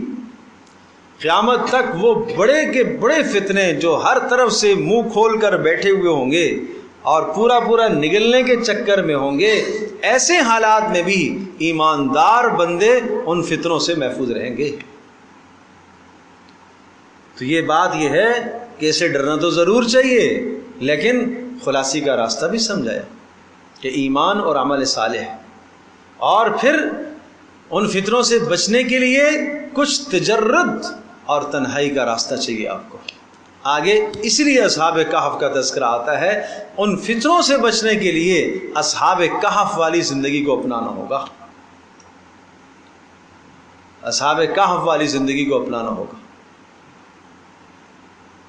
یہ میری بات کو آپ غور سے سنیے اور سمجھنے کی کوشش فرمائیے کہ اصحاب کہف والی زندگی کو اپنانا ہوگا، کہفی زندگی کو اپنانا ہوگا، تنہائی کی زندگی کو، ایسی مجالس کہ جن مجالس میں 100% اللہ ہی اللہ کا تذکرہ ہو، دنیا کی کوئی بات نہ ہو۔ ایسی مجالس آپ کو تلاش کرنی پڑے گی، کچھ وقت آپ کو ایسا دینا پڑے گا کہ تنہائی میں بیٹھ کر آپ ہوں اور آپ کا رب ہو، کوئی تیسری ذات نہ ہو۔ یہ تجرد، یہ تنہائی آپ کو اختیار کرنی پڑے گی اگر اپنے ایمان کا تحفظ چاہتے ہو تو، ورنہ آج جو فتنے، ان فتنوں میں تنہائی رہی کہاں ہے؟ ایک آدمی اپنے گھر میں تنہا بیٹھا ہوا ہے، کمرے میں تنہا بیٹھا ہوا ہے، لیکن دنیا جہان کے فتنے اس کے ہاتھ میں موجود ہو، تنہائی کہاں رہی؟ اس کو سوچنے کا موقع کہاں ملتا ہے؟ اس کو اللہ کی قدرت کو سوچنے کا موقع نصیب ہی نہیں ہوتا، اس کو پیارے پیغمبر صلی اللہ علیہ وسلم کے اوپر درود شریف پڑھنے کا موقع نصیب ہی نہیں ہوتا، اس کو اللہ پاک کی آیات میں تدبر، غور و فکر کرنے کا موقع نصیب ہی نہیں ہوتا، اس لیے کہ مشغولیت جو ہو گئی ہے۔ 6 گھنٹے 8 گھنٹے کام کر کے گھر میں پہنچتا ہے، کچھ وقت بیوی بچوں کو الا ماشاء اللہ، وہ بھی کوئی دیتا ہے کوئی دیتا ہی نہیں ہے، اللہ کا بندہ وہ باہر سے ہی فتنے کو ہاتھ میں لے کے آتا ہے، گھر میں بیٹھتے ہی اسی فتنے میں مبتلا ہو جاتے ہیں، اور کتنے گھروں میں پھر لڑائیاں اسی وجہ سے تو ہوتی ہیں۔ پھر تھوڑا سا ٹائم دے دیا اگر کسی نے، سعادت مندی ہے، بیوی کو وقت دے دیا، بچوں کو وقت دے دیا، تربیت کا خیال رکھا، اس کے بعد جب وہ تنہائی میں گیا تو یہ فتنہ ہاتھ میں پکڑا ہوا۔ چاہیے تو یہ تھا کہ یہ بستر پر جائے تو اب پیارے پیغمبر صلی اللہ تعالی علیہ وسلم کی سنتوں پر عمل کرتے ہوئے آپ یہ سمجھیں کہ یہ میری زندگی کا آخری سونا ہے، شاید میں صبح نہ اٹھ سکوں، یہ جب ہی ہوگا کہ جب سوچنے کا موقع تو ملے گا نا. لیکن وہ فتنہ ہاتھ میں ہو تو کیسے سوچے گا یہ؟ اور گناہ کرتے کرتے فتنہ دیکھتے دیکھتے آنکھ اس کی لگ گئی. وہاں تو تعلیم یہ ہے کہ آپ کی آنکھ لگے، زبان پر اللہ کا ورد جاری. آپ نے دعا بتائی، جس نے یہ آخری کلمات جو پڑھے اور اس کے بعد اس نے کوئی کام نہ کیا ہو، اسی حالت میں اس کی موت آ گئی تو یہ فطرت پر مرے گا، فطرت اسلام پر. اس کا خاتمہ ایمان پر ہوا ہے. یہ رسول اللہ صلی اللہ علیہ وسلم کی زندگی. تو اس لیے میرے عزیز دوستوں اور بزرگوں، وَيُبَشِّرَ الْمُؤْمِنِينَ، اہل ایمان کو خوشخبریاں ہیں. میں عرض کر رہا ہوں کہ اہل ایمان عمل صالح اور ایمان کے لیے پھر اس زمانے میں ضروری ہے کہ ایسی مجالس آپ اختیار کریں جہاں ایمان اور عمل صالح کے علاوہ دنیا کی کوئی بات نہ ہوتی، صرف یہی بات ہوتی ہے. ان کو معاشرہ دقیانوسی کہے، ان کو معاشرہ پرانے لوگ کہے، ان کو معاشرہ یہ کہے کہ جناب یہ دنیا سے کٹ کے چلنے والے ہیں، ایمان کے تحفظ کا راستہ یہی ہے. بس ایمان کے تحفظ کا راستہ یہی ہوگا. آپ دنیا کے قرآن اسلام ان چیزوں سے نہیں روکتا. اسلام اس تجرد سے، اس وحدت کی زندگی سے تو اسلام روکتا ہے جس کو رہبانیت کہا گیا، کہ آپ اپنے معاشرے سے، آپ اپنے خاندان سے، آپ اپنے بیوی بچوں سے بالکل کٹ کر چلے جائیں. آپ جنگل میں جا کے بندگی نہیں، آپ رہیں اس معاشرے میں. آپ یہاں ہیں، بیوی بچوں کو بھی آپ وقت دیں، آپ اپنے اقربا اعزہ کو بھی وقت دیں، اور آپ اپنے کام کو بھی وقت دیں، آپ اپنے پروردگار کو بھی وقت دیں، آپ اپنے رب کو بھی وقت دیں. ان لزوجک علیک حقا، بیوی کا بھی حق ہے. ان لجسدک علیک حقا، جسم کا بھی حق ہے. وان لربک علیک حقا، تیرے رب کا بھی تیرے اوپر حق ہے. فاعط کل ذی حق حقا، ہر حق والے کو اس کا حق دیا کرو. یہاں سارا حق یا تو مال کو مل رہا، سارا حق لذتوں کو مل رہا، سارا حق دنیا کو مل رہا، بیوی حق سے محروم، بچے حق سے محروم، اور رب کو بھی حق دینے کی فرصت نہیں اس کے پاس. تو پھر یہ کیسے فتنوں سے بچے گا؟ پھر یہ کیسے فتنوں سے بچے گا؟ اس لیے وَيُبَشِّرَ الْمُؤْمِنِينَ، اہل ایمان کو خوشخبریاں دیجیے. الَّذِينَ يَعْمَلُونَ الصَّالِحَاتِ، قرآن یہ لفظ بھی ذکر کرتا ہے، ان الذین آمنوا وعملوا الصالحات، ماضی کا صیغہ.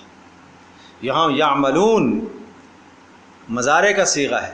مضارع کا صیغہ کا مطلب کیا ہے؟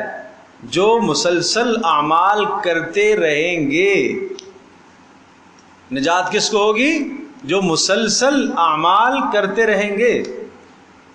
المؤمنین، یہاں آمنو نہیں کہا، یؤمنون بھی نہیں کہا، المؤمنین کہا. یہ بھی اشارہ دوام، استمرار کی طرف ہے، دوام کی طرف ہے کہ ایمان میں بھی بڑی پختگی ہونی چاہیے. اور یعملون الصالحات، اور نیک اعمال کرتے رہیں. ان لہم اجرا حسنا، ان کے لیے بہت بڑا اجر اللہ پاک نے رکھا ہے، اجر حسن. اور پتہ ہے دنیا میں بھی اجر حسن ہوگا اور آخرت میں بھی اجر حسن ہوگا. اور دنیا میں اجر حسن کیا ہے؟ ان فتنوں کے اندر ہوتے ہوئے بھی اللہ ان کو سکون اور اطمینان کی دولت سے مالا مال کرے. فتنے کا کچھ نہیں بگاڑیں گے. کیوں؟ ایک تو ان کو اللہ کی ذات پر وہ کامل بھروسہ ہوگا، اور وہ یہ کہیں گے کہ یہ میرے رب کی جانب سے آئے ہوئے حالات ہیں. جب یہ یقین ہوگا تو پھر آدمی کیسے پریشان ہوگا. ایک بڑی اہم بات عرض کرنے لگا ہوں، ذہن نشین فرمائیے. وَمَن يُؤْمِن مَّا أَصَابَ مِن مُّصِيبَةٍ إِلَّا بِإِذْنِ اللَّهِ، سورۃ التغابن میں وَمَن يُؤْمِن بِاللَّهِ يَهْدِ قَلْبَهُ، مصیبت جو آتی ہے کہاں سے؟ اللہ کی طرف سے آئی. وَمَن يُؤْمِن بِاللَّهِ يَهْدِ قَلْبَهُ، اور جو اس مصیبت کے وقت اللہ پر مکمل بھروسہ رکھتا ہے، يَهْدِ قَلْبَهُ، اللہ اس کے دل کو کھول دیتا ہے، اللہ اس کو شرح صدر عطا فرماتا ہے، اللہ اس کے دل کو سکون دیتا ہے، اللہ اس کے دل کو اطمینان دیتا ہے. ایک ہے کافر پر مصیبت کا آنا اور ایک ہے مسلمان پر مصیبت کا آنا. زمین آسمان کا فرق ہے۔ کافر پر جب مصیبت آتی ہے تو وہ جزع فضع اس طرح سے کرتا ہے کہ اس کی زندگی تلخ ہو جاتی ہے، لیکن مسلمان پر جب مصیبت آتی ہے اس کی زندگی تلخ نہیں ہوتی، وہ سمجھتا ہے کہ میرے پروردگار کی طرف سے مصیبت آئی ہے، یہ مصیبت یا تو میرے درجات کو بلند کرنے کے لیے آئی ہے یا میرے گناہوں کا کفارہ بننے کے لیے آئی، تو دونوں حال میں وہ کیا ہوگا؟ خوش ہے کہ نہیں ہے؟ مصیبت آئی ہے، عافیت مانگتے رہنا چاہیے، لیکن جب آئی ہے تو دونوں حالوں میں سے ایک حال ضرور ہوگا، یا تو جناب یہ گناہوں کا کفارہ ہے یا درجات کی بلندی، ہر حال میں خیر ہے۔ تو اس لیے وَيُبَشِّرَ الْمُؤْمِنِينَ، ایمان والوں کو خوشخبری سنائے یہ رسول، الَّذِينَ يَعْمَلُونَ الصَّالِحَاتِ، کہ جو اچھے اعمال کرتے رہیں گے ان کے لیے اجر حسن ہے، بہترین اجر ہے، اور وہ بہترین اجر دنیا کا سکون ہے۔ حضرت حسن بصری رحمۃ اللہ علیہ ارشاد فرمایا کرتے تھے، بڑا پیارا جملہ کہتے تھے جو سکون اللہ نے ہمیں عطا فرمایا ایمان اور اعمال صالحہ میں، جو سکون اللہ نے ہمیں دیا ہے، اگر بادشاہوں کو پتہ چل جائے کہ ہم کتنے سکون سے ہیں تو یہ لشکر کشی کر کے ہم سے سکون چھیننے کی کوشش کریں۔ ان کی نیندیں حرام ہو رہی ہیں اور ہم یہاں سکون میں سو رہے ہیں، تو یہ تو اللہ کا نظام ہے۔ اللہ پاک ایمان اور عمل صالح پر سکون عطا کیا کرتا ہے۔ ایک بادشاہ نے دیکھا کہ اس کے محل کے سامنے ایک نہر بہہ رہی تھی، نہر کے کنارے میں ایک شخص آئے، بزرگ تھا کوئی، اور اس نے اپنے سامان سے ٹکڑے روٹیوں کے نکالے اور ان ٹکڑوں کو ایک پیالے میں اس نے چورا چورا کر دیا اور نہر سے کچھ پانی ڈالا، وہ جب نرم ہوا تو وہ کھا کے نیچے سر کے ایک پتھر یا اینٹ رکھ کے وہاں سو گیا اور وہ خراٹے لینے لگا۔ اسے نہ گرمی کا ہوش، نہ سردی کا ہوش، نہ مچھر کا، نہ مکھی کا، اور وہ خراٹوں کی آواز جب بادشاہ تک پہنچی تو بادشاہ نے کہا، ہے کاش یہ مجھ سے ساری سلطنت لے لے، مجھے یہ نیند دے دے، مجھے یہ سکون دے دے، کہ ہم آسائش کے سارے سامان ہونے کے باوجود بھی سکون سے محروم ہیں۔ تو کیا آج ایسا نہیں ہے کہ آسائش کے سارے سامان ہونے کے باوجود بھی آج گھروں میں سکون نہیں؟ آج گھروں میں سکون نہیں ہے، تو یہ سکون تو ایمان اور عمل صالح سے آتا ہے، یہ پیسے سے تو نہیں آتا، یہ مال سے تو نہیں آتا۔ یہ سکون صحابہ سے پوچھئے کہ 3 دن فاقے ہیں، خوش ہو رہے، فاقہ آ گیا، رسول اللہ صلی اللہ علیہ وسلم کا مہمان آیا، سبحان اللہ میری رسول اللہ سے مناسبت ہو گئی ہے، رسول اللہ کے گھر میں فاقہ آیا تھا، میرے گھر میں بھی فاقہ آیا، خوش ہو رہے، یوں خوش ہو رہے۔ اور آج گھر میں اگر ایک فاقہ آ جائے تو کیا حال ہوتا ہے؟ برتن چٹکنا شروع ہو جاتے ہیں، الامان والعفیس، لڑائی کی تک کی نوبت آتی ہے، چڑچڑے ہو جاتے ہیں سارے۔ کیوں؟ اللہ کی ذات پر ایمان میں فقدان اور کمی، اللہ کی ذات پر بھروسہ نہیں ہے، کاش کہ وہ بھروسہ ہو جائے۔ دیکھو ایمان جتنا مضبوط اور مستحکم ہوگا اللہ کی طرف سے سکون کی ضمانت ہے، مال کی ضمانت نہیں، پیسے کی ضمانت نہیں ہے، دنیا کی چیزوں کی ضمانت نہیں ہے، مل گئی تو ملیں گی، نہیں ملی تو سکون کی ضمانت ضرور ہے۔ وَيُبَشِّرَ الْمُؤْمِنِينَ الَّذِينَ يَعْمَلُونَ الصَّالِحَاتِ، اور فرمایا کہ خوشخبریاں سناتا ہے ان لوگوں کو جو ایمان لائے اور اچھے اعمال کرتے رہیں گے۔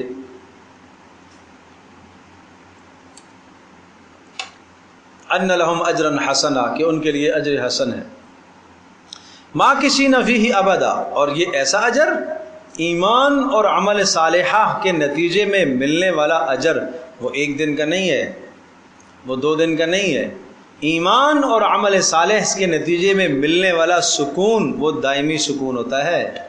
اگر مال کی وجہ سے تمہیں سکون آ بھی گیا وہ عارضی سکون ہے، وہ عارضی سکون ہے، اور ایمان اور عمل صالح اللہ کے پاس پہنچ گیا، آپ کا عمل اللہ کے پاس پہنچ گیا۔ ما عندکم کیا آیت ہے؟ ما عندکم ینفد وما عند اللہ باق، جو تمہارے پاس ہے ختم ہونے والا ہے اور جو اللہ کے پاس ہے وہ باقی رہنے والا ہے۔ آپ نے عمل صالح کیا، مشقت اٹھائی، مشقت ختم ہو جائے گی، لیکن عمل اللہ کے پاس محفوظ ہو گیا۔ آپ کو اللہ نے مال عطا فرمایا، مال ختم ہونے والا ہے، لیکن جو آپ نے خرچ کر کے اللہ کے پاس بھیج دیا وہ باقی رہنے والا ہے۔ یہ ہے ماکثین فیہ ابدا کہ اس سکون میں، اس اطمینان میں وہ ہمیشہ ہمیشہ رہیں گے۔ وَيُنذِرَ الَّذِينَ قَالُوا اتَّخَذَ اللَّهُ وَلَدًا، پیچھے بات تھی لِيُنذِرَ بَأْسًا شَدِيدًا، تاکہ اس سخت خوفناک لڑائی اور اس خوفناک فتنے اور اس خوفناک جنگ سے، جس کو بعض مفسرین نے الملحمۃ الکبریٰ، جنگ عظیم، بڑی جنگ کہا ہے، کہ وہ برپا ہوگی، تو تاکہ آپ ڈرائیے۔ وَيُنذِرَ الَّذِينَ، ان لوگوں کے لیے، قَالُوا اتَّخَذَ اللَّهُ وَلَدًا، جن کا یہ نظریہ ہے کہ اللہ تبارک و تعالیٰ نے اپنا بیٹا بنا لیا، اللہ تبارک و تعالیٰ نے اپنا بیٹا بنا لیا۔ در حقیقت اس نظریے کے قائل ہونے کا مطلب یہ ہے کہ کائنات کے خدا دو ہیں، معاذ اللہ ثم معاذ اللہ۔ جس شخص کا یہ نظریہ ہے اس نے گویا کہ یہ نظریہ قائم کیا ہوا ہے کہ کائنات کے خدا کتنے ہیں؟ دو ہیں۔ کیوں؟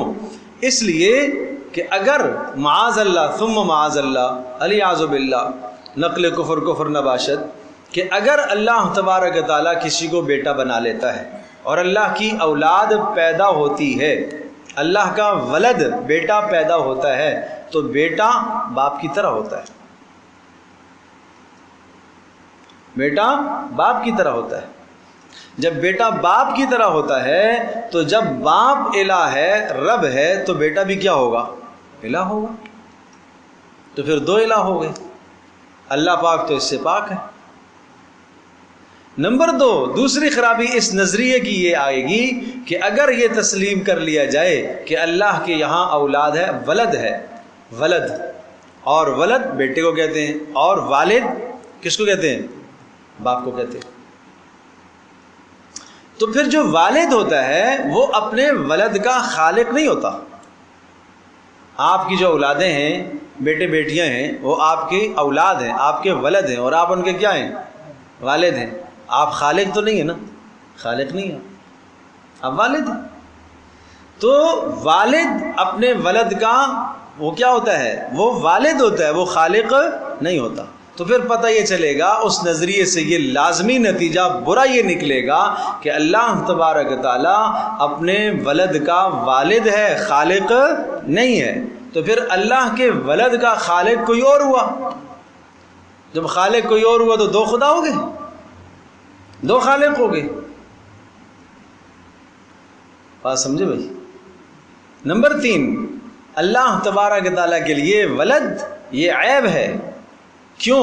اس لیے کہ ولد باپ کے مشابہ اور شبیہ ہوتا ہے، اور اللہ تبارک تعالیٰ کی کوئی شبیہ نہیں ہے۔ لیس کمثلہ شیء، اس کی طرح کی کوئی شے نہیں، اس کی مثل کوئی نہیں۔ تو یہ ہر اعتبار سے یہ باطل نظریہ ہے۔ وَيُنذِرَ الَّذِينَ قَالُوا اتَّخَذَ اللَّهُ، اور اتنا بد نظریہ جس کو آگے سورہ مریم کے اندر یوں بیان کیا گیا ہے، تَكَادُ السَّمَاوَاتُ يَتَفَطَّرْنَ مِنْهُ وَتَنشَقُّ الْأَرْضُ وَتَخِرُّ الْجِبَالُ هَدًّا أَن دَعَوْا لِلرَّحْمَنِ وَلَدًا وَمَا يَنبَغِي لِلرَّحْمَنِ أَن يَتَّخِذَ وَلَدًا إِن كُلُّ مَن فِي السَّمَاوَاتِ وَالْأَرْضِ إِلَّا آتِ الرَّحْمَنِ عَبْدًا، سب کے سب اللہ کے بندے ہیں، اللہ کے سامنے غلام بن کر آئیں گے۔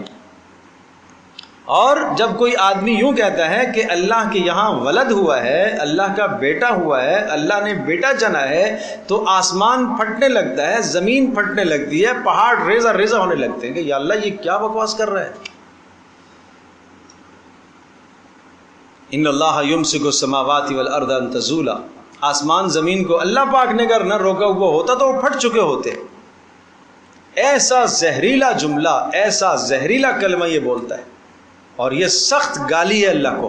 اس لیے اللہ پاک نے شتمنی ابن آدم، حدیث قدسی ہے، ابن آدم مجھے گالیاں دیتا ہے، ابن آدم مجھے گالیاں دیتا ہے، انسان مجھے گالیاں دیتا ہے۔ اور کیا کہتا ہے؟ یہ کہتا ہے کہ اتخذت ولدن، میں نے ولد بنا لیا، میں نے اولاد بنا لی، حالانکہ وانا الاحد الصمد، میں وہ اکیلا ہوں الصمد کہ سب میرے محتاج ہیں، میں کسی کا محتاج نہیں ہوں۔ باپ والد اپنے ولد کا محتاج ہوا کرتا ہے۔ بہت ساری چیزوں میں ولد باپ کا سہارا بنتا ہے کہ نہیں بنتا؟ لم یلد ولم یولد، لم یلد، میں نے کوئی اولاد نہیں پیدا کی، میں نے کوئی بیٹا نہیں جنا، ولم یولد، اور نہ میرا کوئی باپ ہے، ولم یکن لہ کفوا احد، اللہ پر کی کیسا ہے، نہیں اس کے کوئی ہم پلہ، کوئی ہم مثال ہے ہی نہیں ہے کہ جیسے تم یوں کہو کہ جیسا وہ ہے ایسا اللہ، یہ نہیں کہہ سکتے ہو، یہ نہیں کہہ سکتے۔ تو وَيُنذِرَ الَّذِينَ قَالُوا اتَّخَذَ اللَّهُ وَلَدًا، وہ لوگ جن کا یہ نظریہ ہے کہ اللہ تبارک و تعالیٰ نے ولد بنایا ہے، آج دنیا کے اندر ایسی طاقتیں، ایسی قوتیں جن کے یہ نظریات ہیں اور جن کے یہ باطل عقائد ہیں، وہ پوری دنیا پر راج کرنا چاہتی ہے۔ حضرت عیسیٰ علیہ السلام کے متعلق کہیں کہ یہ اللہ کا بیٹا ہے، یہ نظریہ قائم کیا کہ یہ اللہ کا بیٹا ہے اور اللہ کا ولد ہے۔ ایک دیکھیں، دو الفاظ اردو میں تو دونوں کو ہم بیٹا کہتے ہیں، ایک لفظ ہے ابن اور ایک ہے ولد۔ ابن تو ویسے بھی آپ کسی کو کہہ سکتے ہیں یہ بیٹا ہے، آپ کا بیٹا نہیں، آپ محبت میں کسی کو کہتے ہیں بیٹے، وہ لفظ ابن کہا جا سکتا ہے، لیکن ولد نہیں کہہ سکتے، ولد نہیں کہہ سکتے۔ اسی طرح سے آپ کسی کو کہہ سکتے ہیں اب، ایک تو باپ ہے جس نے آدمی کو جنا ہے، چچے کو آدمی اب کہہ سکتا ہے اس لیے کہ چچا بھی باپ کی جگہ پر ہے، کسی استاذ کو اب کہہ سکتا ہے، لیکن والد نہیں۔ والد وہی ہوتا ہے جس نے اسے جنا ہے، ولد وہی ہوتا ہے جو اس سے جنا گیا۔ تو اس لیے عیسیٰ علیہ السلام کے متعلق یہ نظریہ جن قوموں کا ہے اور یہ نظریہ قائم رکھتے ہیں کہ عیسیٰ علیہ السلام اللہ کے ولد ہوئے، یہ باطل نظریہ، اور قرآن مجید جا بجا اس نظریے کی تردید کرتا ہے کہ اللہ تبارک و تعالیٰ ان چیزوں سے مبرہ منزہ ہے۔ بدیع السماوات والارض انا یکون لہ ولد ولم تکن لہ صاحبہ، اللہ تبارک و تعالیٰ تو کائناتوں کو بنانے والا ہے، آسمانوں اور زمینوں کا، اور وہ بیوی سے پاک ہے، وہ ولد سے پاک ہے۔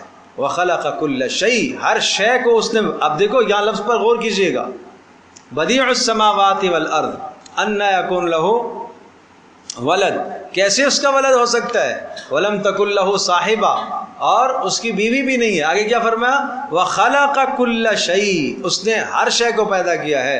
اگر ولد مان لیا جائے تو ولد کا پھر وہ خالق نہیں ہوگا، حالانکہ اس نے ہر شے کو پیدا کیا۔ اللہ اکبر۔ ما لهم به من علم ولا لآبائهم، جن کا یہ نظریہ ہے ان کے پاس کوئی دلیل نہیں ہے، ما لهم به من علم، کوئی دلیل ان کے پاس نہیں ہے، نہ ان کے پاس، ولا لآبائهم، اور نہ ان کے آباء و اجداد کے پاس، کوئی دلیل ان کے پاس نہیں ہے، بے سند باتیں، بے دلیل باتیں۔ کبرت کلمۃ تخرج من افواہہم، اب اس جملے کی قباحت، اس جملے کی برائی اور شناعت کو اس طرح سے بیان کیا کہ جو یہ نظریہ قائم کرتے ہیں کہ اللہ کی اولاد ہے، کتنا بدترین جملہ ہے، کبرت کلمۃ تخرج من افواہہم، بڑا برا اور بدترین جملہ ہے جو ان کے منہوں سے نکلتا ہے، تخرج من افواہہم، جو ان کے منہوں سے نکلتا ہے۔ مفسرین نے لکھا ہے کہ یہ لفظ جو کہا جا رہا ہے نا، منہوں سے نکلتا ہے، پتہ یہ چلا کہ ان کے اپنے دماغ بھی اس کو تسلیم کرنے کے لیے تیار نہیں ہوتے، اپنے دل بھی ان کو تسلیم کرنے کے لیے تیار نہیں ہوتے، لیکن بس اڑے ہوئے ہیں اس نظریے، جہالت کی بنیاد پر۔ ان یقولون الا کذبا، ان یقولون الا کذبا، نہیں بولتے مگر جھوٹ ہی جھوٹ بولتے، یہ تو صاف صاف جھوٹ بولتے۔ فَلَعَلَّكَ بَاخِعٌ نَفْسَكَ عَلَىٰ آثَارِهِمْ إِن لَّمْ يُؤْمِنُوا بِهَٰذَا الْحَدِيثِ أَسَفًا۔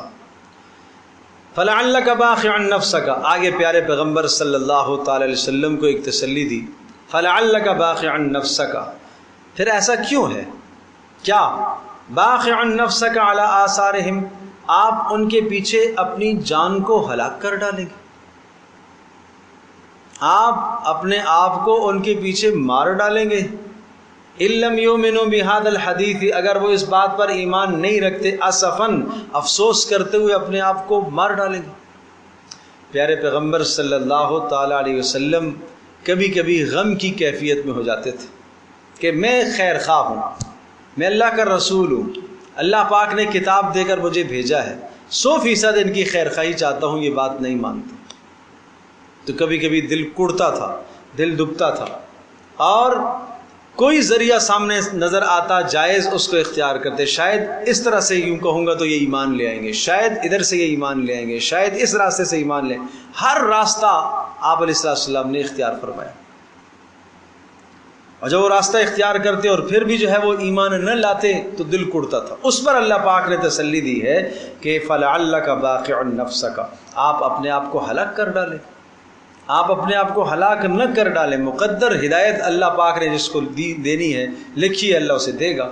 إِن لَّمْ يُؤْمِنُوا بِهَذَا الْحَدِيثِ أَسَفًا, ان کے پیچھے افسوس کرتے ہوئے آپ اپنے آپ کو ہلاک نہ کر دیں. إِنَّا جَعَلْنَا مَا عَلَى الْأَرْضِ زِينَةً لَّهَا لِنَبْلُوَهُمْ أَيُّهُمْ أَحْسَنُ عَمَلًا.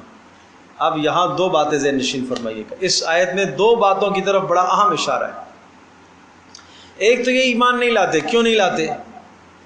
اس لیے کہ دنیا کی زیب و زینت میں پڑے ہوئے ہیں, اور دنیا کی زیب و زینت بہت ساری چیزیں ایمان لانے کے بعد ان کو چھوڑنی پڑیں گی, اور یہ چھوڑ نہیں سکتے, یہ ان کو چھوڑنا نہیں چاہتے. ظاہر سی بات ہے کہ اسلام بہت ساری چیزوں سے آپ کو روکے گا. حرام مال سے آپ کو روکے گا, سودی لین دین سے آپ کو روکے گا, بد اخلاقیوں سے آپ کو روکے گا, ظلم زیادتیوں سے آپ کو روکے گا. لیکن یہ ظلم زیادتی کر کے اپنے آپ کو اوپر کرتے ہیں, دوسرے کو نیچا کرتے ہیں. اسی طرح سے یہ ناجائز راستوں سے مال کمانے کی کوشش کرتے ہیں, اس لیے کہ دنیا کی لت ان کو لگی ہوئی ہے, دنیا کی لذت کی لت انہیں لگی ہوئی ہے. تو اس لیے آپ غمگین نہ ہوں. انا جعلنا ما علی الارض زینۃ, زمین پر جو کچھ ہم نے بنایا ہے یہ زیب و زینت کا ذریعہ ہے. یہ کیوں بنایا ہے؟ لنبلوہم, تاکہ ہم امتحان تو کریں, ذرا ہم دیکھیں تو صحیح ایہم احسن عملا, ان میں سے کون بہترین عمل کر کے لاتا ہے. یہ تو امتحان ہے ان کے لیے. تو اس لیے آپ ان کے ایمان نہ لانے پر غمگین نہ ہوں. ہم دیکھنا چاہتے ہیں, ہم نے دنیا کو بنایا زیب و زینت والا اس لیے تاکہ ہم امتحان لیں ان سے. نہیں سمجھے بات؟ کہ حرام کے سارے ذرائع سامنے آ گئے, حلال کے ذرائع بھی ہیں, حلال میں تھوڑا کم منافع آ رہا ہے, حرام جھوٹ بولے گا منافع زیادہ آ رہا ہے. امتحان اسی چیز کا نام ہے کہ سچ بول کر کم کما لو, جھوٹ کو چھوڑ دو. حلال تھوڑا لے لو, حرام سے اپنے آپ کو بچا لو. اور حرام مزین ہو کے آیا ہوا ہے, خوب زیب و زینت کے ساتھ آیا ہوا ہے. یہی امتحان تو ہے, یہی امتحان ہے. ایک بچے کے سامنے اس کا آپ امتحان لیتے ہیں, اور ایک جو ہے انگارہ ہے, اور انگارہ آپ نے اس کے سامنے رکھا ہے, اور اس انگارے کے اوپر آپ نے کوئی ایسی ملمع سازی کر دی ہو کہ اوپر سے انگارہ نہیں کوئی اور شے لگتی ہو اور اندر اس کی آگ ہو. اور ایک سادی سی چیز آپ نے بچے کے سامنے رکھی ہو, تو ظاہر سی بات ہے کہ اگر سمجھدار ہوگا, اس میں سمجھ بوجھ ہوگی, تو وہ اسی کو اٹھائے گا جو اس کے لیے مفید ہوگی, مضر شے کو نہیں اٹھائے گا. آج یہی حال ہے اس دنیا کا. اس خالق کائنات نے اس دنیا کو بنانے کے بعد لیبل بھی لگایا ہوا ہے اس دنیا پر. میں اس جگہ ایک مثال دیا کرتا ہوں. یہ چھوٹے چھوٹے ٹھیلوں پر, دکانوں پر یہ جو چھوٹے چھوٹے نوٹ ملتے ہیں, اور اس پر لکھا ہوا ہوتا ہے کھیل تماشا. 500 کا نوٹ, 1000 کا نوٹ, جی 5000 کا نوٹ, کیا لکھا ہوا ہے؟ کھیل تماشا. بچہ سمجھتا ہے یہ کھیل تماشا ہے. وہ 5000 کا نوٹ سمجھ کر اس کو وہ خوشی نہیں ہوتی جو حقیقی 5000 سے خوشی ہوگی. وہ جانتا ہے کھیل تماشا ہے. بنانے والے نے لیبل لگا دیا ہے کہ یہ کیا ہے؟ کھیل تماشا ہے. خالق کائنات نے لیبل لگا دیا اس دنیا پر, انما هذه الحیات الدنیا لہو ولعب, یہ دنیا کھیل تماشا ہے. بھائی پھر بھی آدمی نہ سمجھے, پھر بھی آدمی نہ سمجھے. سونار کی دکان پر گیا ایک آدمی, اور ایک آرٹیفیشل بنا ہوا ہے اور ایک سونے کا بنا ہوا ہے. سونے کا بالکل سادہ سا, آرٹیفیشل بڑا خوبصورت, لیکن اس نے لیبل لگا دیا کہ یہ نقلی ہے, اور سونے کا اس نے کہا یہ اصلی ہے. پھر بھی یہ آدمی سونے کی قیمت دے کر اس نقلی کو خرید کر لے کر آتا ہے, تو کیا کہا جائے گا؟ یہ اپنی حماقت ہے اس کی. بالکل اسی طرح سے اس دنیا پر خالق کائنات نے لیبل لگا دیا ہے لہو ولعب, کھیل تماشا ہے. نہ اپنی زندگی کو اس میں تباہ کرو بھائی.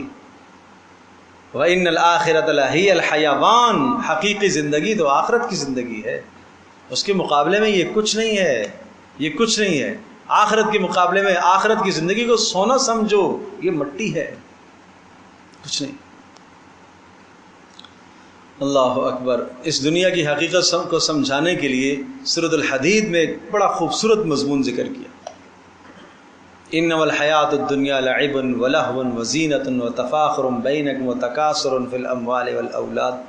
5 الفاظ اس کے لیے آئے، بڑے پیارے الفاظ ہیں. دنیا کی حقیقت کیا ہے؟ انما هذه الحیات دنیا لعبا، یہ لعب ہے، لعب. نمبر 2 لہو، نمبر 3 زینت، نمبر 4 تفاخر، نمبر 5 تکاثر. لعب، پہلے 8 سال میں لعب کا زمانہ گزرتا ہے. بچپن کے 8 سال بچہ کھیل رہا ہوتا ہے. وہ 8 سال میں بچہ 5 سال کا بچہ ہے، بچی ہے، چھوٹی چھوٹی گاڑیاں بھی ہیں، چھوٹی چھوٹی گڑیاں بھی ہیں، چھوٹے چھوٹے گھر بھی ہیں، چھوٹے چھوٹے بچوں کے برتن بھی ہیں. یہ کیا ہے؟ لعب ہے. کوئی نہ دین کا فائدہ نہ دنیا، بس وہ اپنا جی بلاتا ہے. یہ اس کا لعب ہے. اس کو بھی پتہ ہے کہ یہ گاڑی ایسی نہیں ہے کہ اس پر میں سوار ہو سکوں. اسے بھی پتہ ہے کہ یہ جہاز ایسا نہیں ہے کہ جو فضا میں اڑے گا یا اس پہ میں سوار ہو سکوں. لیکن یہ لعب ہے. اور اگلے 8 سال جو آتے ہیں، 8 سے لے کر 16 تک، وہ لہو کا زمانہ آتا ہے. اب اپنے بچوں میں آپ تجزیہ کیجئے گا. 8 سال سے لے کر 16 سال تک کے جو بچے ہیں، یہ باہر گلیوں میں نکلنا چاہتے ہیں، وہاں کھیل کود کرنا چاہتے ہیں، یہ دوستوں کے ساتھ کھیلنا چاہتے ہیں، ہم جولیوں کو تلاش کرتے ہیں. یہ دوسرا زمانہ ہوتا ہے، یہ لہو کا زمانہ ہے. یہ پھر اس کو اپنے پہننے کا ہوش نہیں ہے، اس کو کھانے کا ہوش نہیں ہے. زبردستی پکڑ کے ماں کھلائے گی، زبردستی اس کے کپڑے اتروائے گی، زبردستی اس کو نہلائے گی. یہ ایسا زمانہ ہے. اس کو کھیل سے شغف ہے، لیکن وہ ایسا کھیل ہے گو کہ دنیا کا کچھ فائدہ بھی ہو، آخرت کا فائدہ نہیں ہے اس میں. اور لعب جو تھا اس میں دین دنیا آخرت کا کوئی فائدہ نہیں تھا. دوسرے نمبر پر جو آیا، اس میں آخرت کا کوئی فائدہ نہیں، گو کہ دنیا کا فائدہ ہوا. کہیں نکلا جناب جوا لگا کے پیسے حاصل کر کے آ گیا، کوئی فائدہ ہو سکتا ہے. یہ 16 سال تک کی زندگی لعب میں گزرتی ہے. ان الحیات دنیا لعبا ولہوا. اس کے بعد زینت. جب 16 سال سے لے کر اگلے 8 سال آتے ہیں، 16 سال سے لے کر 24 سال تک کا زمانہ، یہ زینت کا زمانہ ہے. اب آپ دیکھیں گے بچہ ہر وقت اپنے آپ کو اچھے کپڑے، اچھے جوتے، اپنے چہرے کو سنوارنا. بچوں کو بچیوں کو آپ دیکھیں، یہ کون سا زمانہ ہے؟ زینت کا. یہ 16 سال سے لے کر 24 سال تک کا زمانہ ہے. یہ خوب زینت کا زمانہ ہے. پھر اس کے بعد 24 سال سے لے کر 32 سال تک کا زمانہ، جو اگلے 8 سال ہیں، وہ ہیں زینت و تفاخر، فخر کا زمانہ. اپنے مال پر گھمنڈ، خاندان پر گھمنڈ، حسن پر غرور، طاقت پر غرور. یہ 32 سال تک یہ مزاج بنتا ہے اس کا. پھر 32 سال کے بعد، 32 سے لے کر 40 سال تک، تکاثر فی الاموال والاولاد. اب 32 سال میں جب جاتا ہے تو شادی بھی ہو جاتی ہے. اب کیا ہے؟ تکاثر فی الاموال والاولاد. اب مال کی زیادتی کی فکر لگتی ہے، مال بن جائے، بچے اچھے پڑ جائیں، مال اچھا ہو جائے. یہ چلتا ہے کہاں؟ 40 سال تک.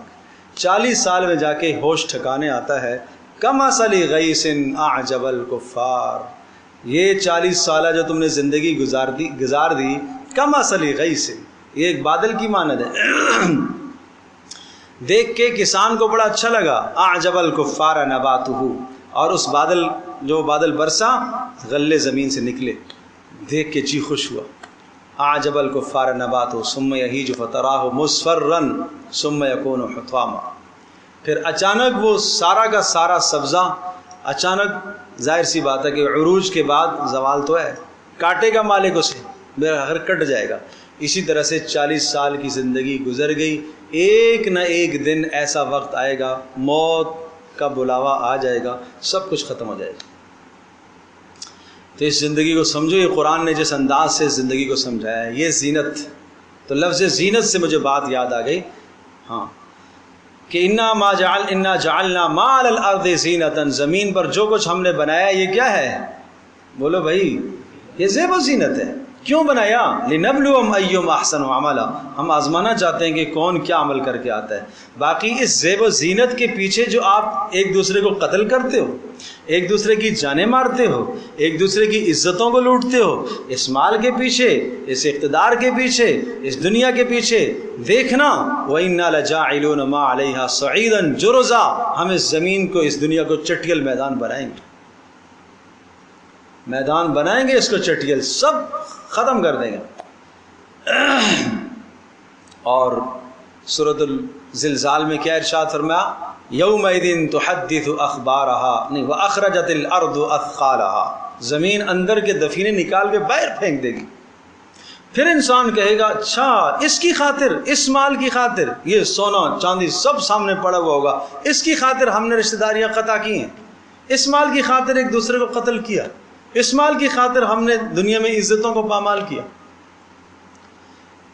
وَإِنَّا لَجَاعِلُونَ، اور بے شک ہم بنا دیں گے، مَا عَلَيْهَا، جو کچھ اس زمین پر ہے اس سب کو ہم کر دیں گے، سعیداً جرزا، سعیداً میدان، جرزاً ٹکڑے ٹکڑے، صاف ستھرا میدان جس میں کوئی لا ترافیہ عوجاً ولا امتا، کوئی اونچ نیچ جس میں نہیں ہوگی، سب کے سب میدان محشر میں اللہ کے سامنے کھڑے ہوں۔ تو یہ تمہیدی باتیں تھیں، اور اس تمہید کے بعد پھر ام حسبت ان اصحاب الکہف سے اب اصحاب کہف کا قصہ شروع ہوا۔ اور اصحاب کہف کا جو قصہ ہے 2 اجزاء پر مشتمل ہے، پہلا اجمال ہے اور اس کے بعد پھر تفسیر ہے۔ رکوع تک اجمال ہے اس کا، پہلے اجمالی اس کا خاکہ ذکر فرمایا، اور پھر نحن نقص علیک نبأهم بالحق، یہاں سے پھر اس کی تفصیل ہے۔ انشاءاللہ ثم انشاءاللہ زندگی رہی تو اگلی نشست میں انشاءاللہ ذکر کریں گے۔ الحمد للہ رب العالمین والصلاة والسلام علی سید الانبیاء والمرسلین وعلی آلہ وصحبہ امتی اجمعین، یا اول الاولین یا آخر الآخرین، یا راحم المساکین، یا ذا القوة المتین، یا ذا العرش المجید، یا منزل التوراة والانجیل، یا منزل التوراة والانجیل، یا منزل الفرقان، یا مرسل الریاح، یا مجری السحاب، یا حازم الاحزاب، اے اللہ ہماری اس محنت کو قبول فرما لے، اے اللہ ہماری اس محنت کو قبول فرما لے، اے اللہ ہماری اس محنت کے اثرات پوری دنیا میں عام فرما، اے اللہ اس فتنے کے دور میں ان فتنوں سے آگاہی دینا، ان فتنوں سے مطلع کرنا، اے اللہ اس عمل کو قبول فرما، اے اللہ یہ محض تیرے فضل سے، تیرے احسان سے، تیرے کرم سے ہوا، اے اللہ اس عمل کو اپنی بارگاہ میں قبول فرما، اے اللہ ہمیں کام کی توفیق نصیب فرما، اے اللہ جس طرح سے کرنا چاہیے تھا نہیں کر سکے، اے اللہ حق نہیں ادا ہوا، حق ادا کرنے کی توفیق نصیب فرما، اے اللہ سننے کا حق جو ادا نہیں ہوا، اے اللہ یہ جرم معاف فرما، اے اللہ بزرگوں کا، ماؤں بہنوں کا آنا اپنی بارگاہ میں قبول فرما، اے اللہ ان کے گھروں کے اندر برکتیں نازل فرما، رحمتیں نازل فرما، اے اللہ یہ دجالی فتنوں سے بچنے کے لیے اے اللہ سننا چاہتے ہیں، اے اللہ ان سب کو دجالی فتنوں سے محفوظ فرما، اے اللہ ان کی اولادوں کو محفوظ فرما، بچوں اور بچیوں کو اے اللہ محفوظ فرما، ہر شر اور فتنے سے اے اللہ سب کی تو حفاظت فرما، اے اللہ ہمارے کام کو اپنی بارگاہ میں قبول فرما، اے اللہ ہمارے مدرسے سے ہونے والی تمام محنت کو، مسجد سے ہونے والی تمام محنتوں کو اپنی بارگاہ میں قبول فرما، حاسدین کے شر سے اللہ حفاظت فرما، انسانی شرور سے اللہ حفاظت فرما، شیطانی شرور سے اللہ حفاظت فرما، اے اللہ جو دین والوں کے خلاف سازشیں کر رہے ہیں ان کی سازشوں کو ان کے خلاف پلٹ دے، اے اللہ ان کی سازشوں کو ان کے خلاف پلٹ دے، اے اللہ جگہ کی جو تنگی ہے اپنی شان کے مطابق اے اللہ وسعت نصیب فرما، اے اللہ اپنی شان کے مطابق وسعت نصیب فرما، اللہ یہ جو حفظ کی کلاس ہے اس میں تعداد کا اضافہ ہو گیا، اے رحم الراحمین اپنے فضل سے اے اللہ ہمارے لیے جگہ کے اسباب پیدا فرما، دوسری کلاس ڈالنے کا ارادہ ہے اے اللہ اپنے فضل سے، اپنے کرم سے اے اللہ اسباب پیدا فرما، بچیوں کے لیے ایک حفظ کی کلاس کا ارادہ ہے اے رحم الراحمین اس ارادے کو اپنی بارگاہ میں قبول فرما، اے اللہ اس کے لیے اسباب پیدا فرما، اے اللہ اس کے لیے اسباب پیدا فرما، اے اللہ اس کے لیے اسباب پیدا فرما، اے اللہ جو ہمارے عزائم ہیں اے اللہ ان عزائم کے مطابق، یہ عزائم بھی تیرے فضل سے اللہ تو نہیں دیے ہیں، اے اللہ ان عزائم کے مطابق ہمیں جگہ عطا فرما، اے اللہ جگہ کی فراوانی نصیب فرما، اے اللہ وسعتیں عطا فرما، اے اللہ کرم والا معاملہ فرما، اے اللہ قرآن مجید کو پڑھنے سمجھنے کے بعد دعائیں قبول ہوتی ہیں، اے اللہ آج کی دعاؤں کو قبول فرما، اے اللہ ان دعاؤں کو قبول فرما، اس گھر میں اللہ رحمتوں کو نازل فرما، برکتوں کو نازل فرما، اے اللہ جو قربانیوں کا ارادہ رکھتے ہیں ان کے ارادہ ارادوں کو قبول فرما، اے اللہ آسانیاں پیدا فرما، مشکلات دور فرما، اے اللہ جن کے گھروں میں اولادوں کے معاملات میں پریشانیاں اپنے فضل سے اپنے کرم سے دور فرما، اے اللہ ہماری دعاؤں کو قبول فرما، اے اللہ ہمارے بیماروں کو شفا نصیب فرما، اے اللہ ہمارے بیماروں کو شفا نصیب فرما، اے اللہ ہمارے بیماروں کو شفا نصیب فرما۔ وصلی اللہ تعالی علی خیر خلق محمد سید